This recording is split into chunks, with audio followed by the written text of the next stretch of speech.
அவங்க அண்ணனுடைய தம்பியுடைய அண்ணனுடைய தவறெல்லாம் இவன் தம்பி 17 வயசுல வந்து போட்டு கொடுத்துருவான். இயேசு நல்ல வாலிபனா ஊழிய செய்த சமயத்துல ஒருத்தர் மேல கூட பேட் ரிப்போர்ட்டை பிதாவுக்கு சொல்லவே இல்லை. அதாவது இவனுடைய சகோதரர்களை பற்றி பேட் ரிப்போர்ட், கெட்ட ரிப்போர்ட்ல கொண்டு வந்து கொடுத்தான். ஆனா இயேசுநாதர் ஒரு இடத்துல போகும்போது எத்தனை பாவிங்களை பார்த்தாரோ அவங்கள பார்த்து சொன்னாரு, பாவம் உனக்கு மன்னிக்கப்பட்டது.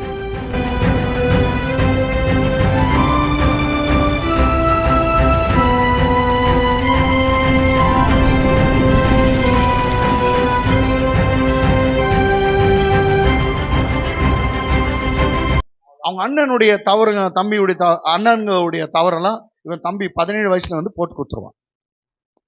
ஆமென்.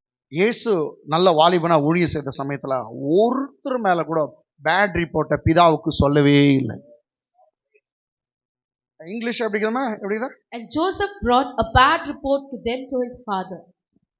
Joseph brought a bad report of them, of his brother, to his father. Sorry, அப்பாவுடைய பிள்ளைங்க, அதாவது இவனுடைய சகோதரர்களை பற்றி பேட் ரிப்போர்ட், கெட்ட ரிப்போர்ட்லாம் கொண்டு வந்து கொடுத்தான். ஆனா இயேசுநாதர் ஒரு இடத்துல போகும்போது எத்தனை பாவிங்களை பார்த்தாரோ அவங்கள பார்த்து சொன்னாரு, உன் பாவம் உனக்கு மன்னிக்கப்பட்டது. உன் பாவம் உங்களுக்கு மன்னிக்கப்பட்டதுன்னு தான் சொன்னார். இதாவே பாரு எவ்வளவு மோசமா பண்றான் அப்படின்னு காட்டல. அடிக்கடிக்கு அவங்களுக்கு சொன்னது, அவர் நல்லவர், மேல இருக்க ஒரு நல்லவர், அவர் அப்பா, அவர் அப்பான்னு கூப்பிடுங்க. அவர் ஏன் கடவுள்னு கூப்பிடுறீங்க, அவர் அப்பான்னு கூப்பிடுங்கன்னு பாவிங்களுக்கெல்லாம் பைபிள் சொல்றது பாவிங்களோட ஒட்டி வாழ்ந்தாராம். அவங்கள பத்தி கெட்ட ரிப்போர்ட்டே சொல்லல.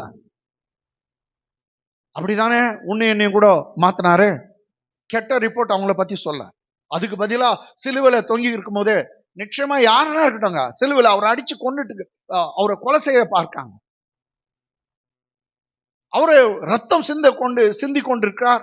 தலையில முட்கிடம், அவ்வளவு முள்ளு குத்தின்னு இருக்கு, கையில கால்ல எல்லாம் ஆணி அடிச்சிருக்காங்க. அதுக்கு முன்ன சாட்டி அடிச்சாங்க. எவ்வளவு கெட்ட வார்த்தைகள் திட்டிருக்கலாம், எவ்வளவு அவங்கள வன்மையா பேசியிருக்கலாம். அப்பொழுதும் அவர் வாயை திறந்து ஒரு வார்த்தை சொன்னார், பிதாவே இவர்களுக்கு மன்னியும், அதுவும் இவர்கள் செய்கிறது இன்னதென்று அறியாமல் செய்யலாம். ஏன் தெரியாத செய்தாங்களா? ஆனாலும் அவர் அப்படித்தான் சொன்னார், தெரியாம செய்தாங்க இவங்களுக்கு மன்னியும், தெரியாமல் செய்தா இவங்களுக்கு மன்னியும். எனக்கு அன்பால இன்னைக்கு உலகமே அவரை கொண்டாடுது. ஒரே ஒரு காரணம் என்னதாங்களா, யாரும் மன்னிப்பு கொடுக்கறது இல்ல. இவர் ஒருத்தர் தான் செய்த அதுவும் அவருக்கு விரோதமா செய்த பாவங்களுக்கே அவர் மன்னிப்பு கொடுத்தார். நீ நானும் எவ்வளவு தவறு பண்ணி இருக்கிறோம், எவ்வளவு அக்கிரம் பண்ணி இருக்கிறோம், எத்தனை லட்சம் பொய் பேசி இருக்கிறோம். இன்றைக்கு உனக்கு எனக்கும் இயேசுவின் ரத்தம் மன்னிப்பு கொடுத்திருக்கிறது. பைபிளை சொல்றது, இயேசுவின் ரத்தம் சகல பாவங்களின் கழுவி நம்மை சுத்திகரிக்கும். எத்தனை பாவத்தை மன்னிக்குதான்? எத்தனை பாவம்? நீங்க கோடி பாவம் பண்ணியிருந்தாலும் கோடி பாவத்தை மன்னிக்க இயேசுவின் ரத்தம் வல்லமை உள்ளதா இருக்குது. இங்க இருக்கவங்களாம் நீங்க பாவமே செய்யலன்னு சொல்ல, அதுக்கு பதிலா நீங்க மன்னிக்கப்பட்டிருக்கீங்க, இயேசுவின் ரத்தத்தினால மன்னிக்கப்பட்டிருக்கீங்க என்று நான் சொல்லுகிறேன்.